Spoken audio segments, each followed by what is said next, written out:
Olá, sou a professora Dilma. Vou falar para vocês um pouco sobre indígenas no Brasil.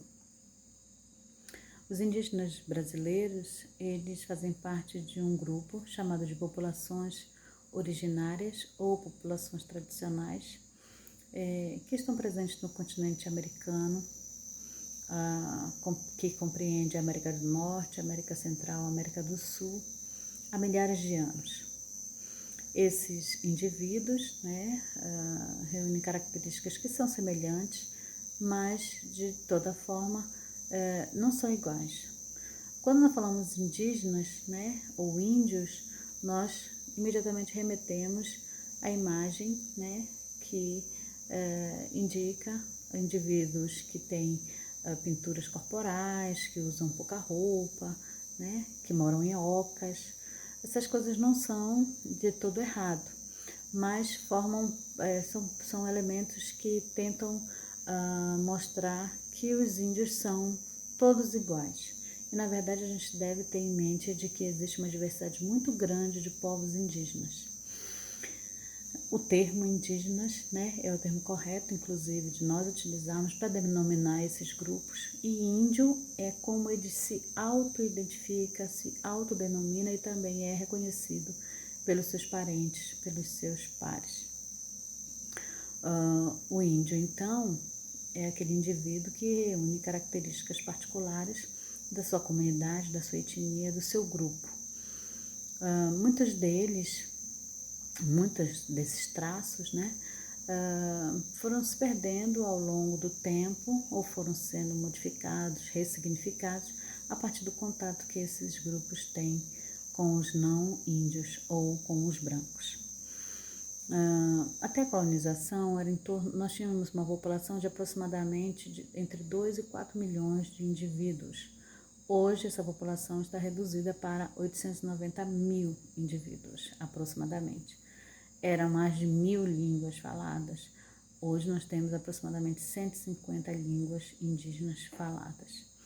Então, a gente percebe que esse contato, a partir da colonização, representou uma diminuição muito grande em relação ao número de indivíduos, em relação a muitos dos seus costumes e também do seu idioma próprio falado.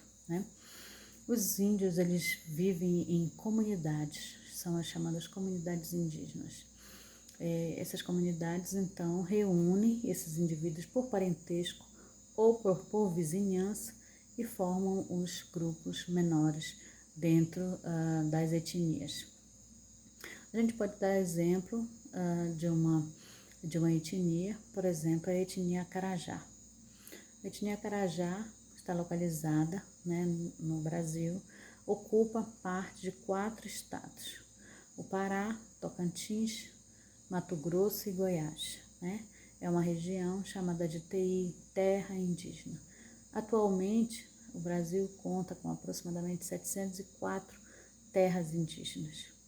Essas 704 terras indígenas reúnem, então, esses grupos.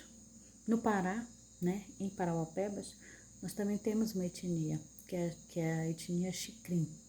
Os Xicrim, eles atualmente têm 6 aldeias e aproximadamente 1.600 indivíduos distribuídos nessas 6 aldeias. Como são os costumes dos indígenas, Como é que eles vivem, quem são, onde vivem, quais são as suas características particulares? Vou destacar algumas. Por exemplo, os indígenas, como eu disse, falam idiomas diferentes. Muitos deles ainda guardam a tradição de falar a língua, mas ela, cada vez que passa, ela vai se perdendo pelo contato com o homem branco. Os indígenas também moram em casas que são ocas, mas que recebem também outros nomes, Elas são construídas de diferentes materiais: palha, adobe, que é o barro, ou pau a pique, bambu, alvenaria, diversos materiais que compõem moradias, tanto unifamiliares quanto moradias que chamamos de comunais ou coletivas, que reúnem várias famílias dentro daquela moradia. As moradias que são unifamiliares são moradias que, como o próprio nome diz, reúne uma família. E as moradias coletivas ou comunais reúnem mais de uma família, distribuindo esse espaço, né? É um cômodo apenas, bem grande, que abriga várias famílias, mas tem todos os seus setores.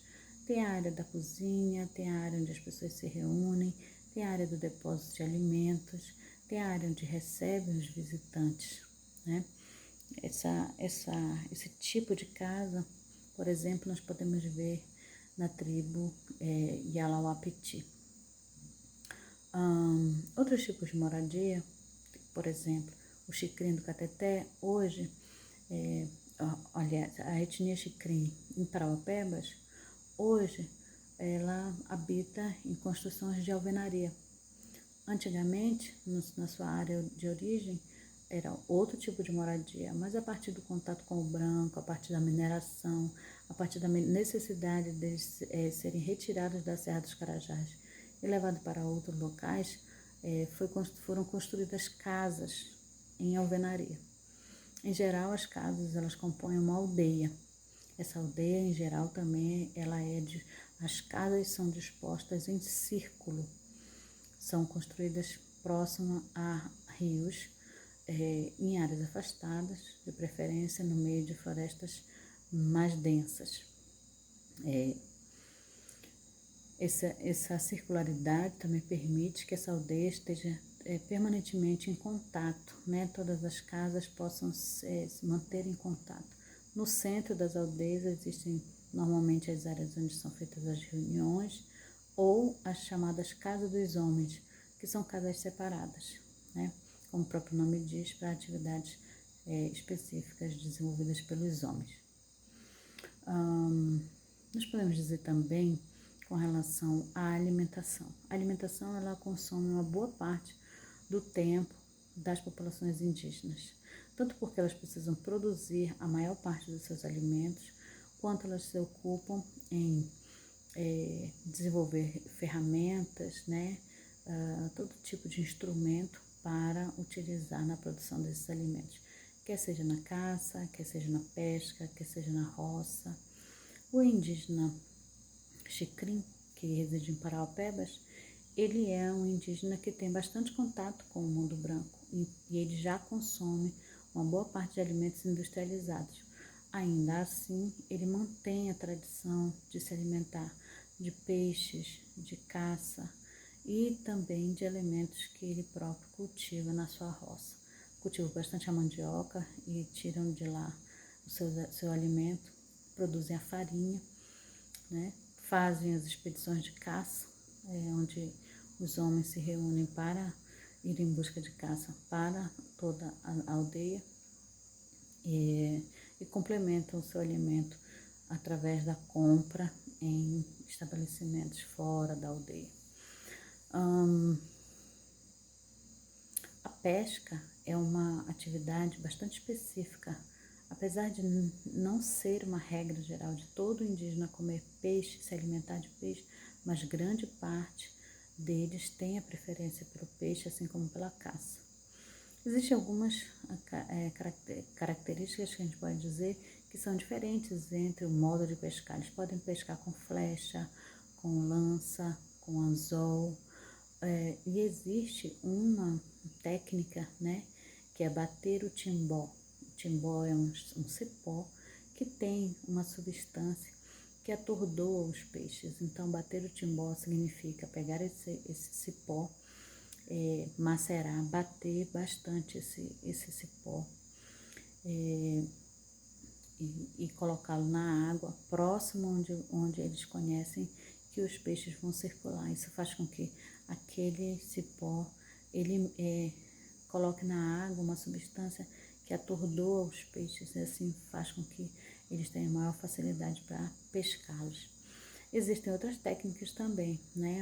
Eles constroem barreiras dentro dos rios onde os peixes ficam presos e assim eles podem também fazer essa coleta de peixes.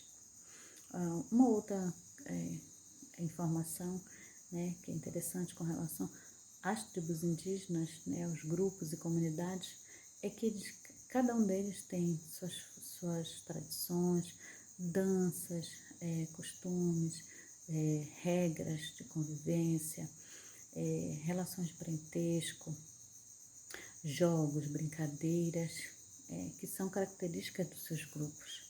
Uma coisa que é bastante interessante é que eles se interessam bastante pelo futebol e praticam futebol de uma maneira assim bem séria, inclusive os Xicrins.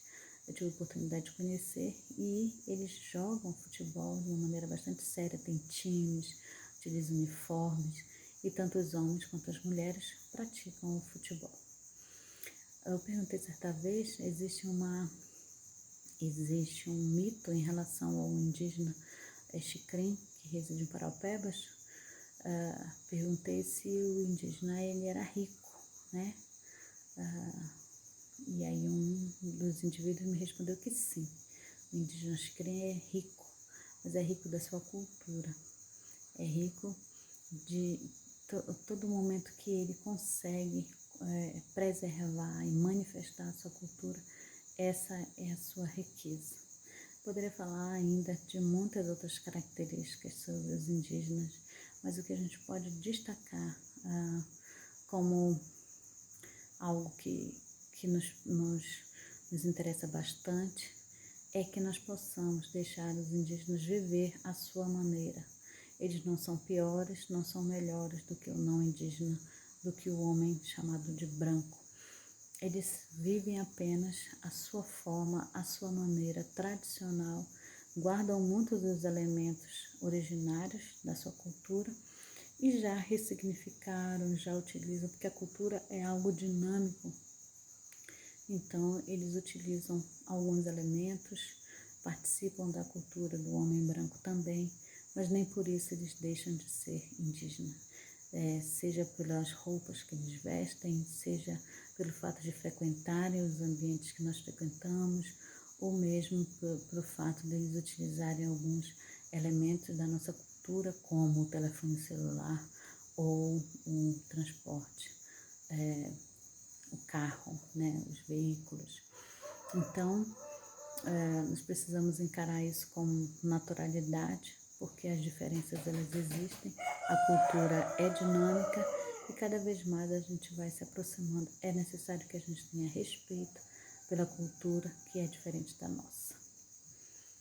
As dúvidas podem fazer as perguntas e assim, na medida do possível, eu posso respondê-las para vocês. Um abraço, boa aula para vocês.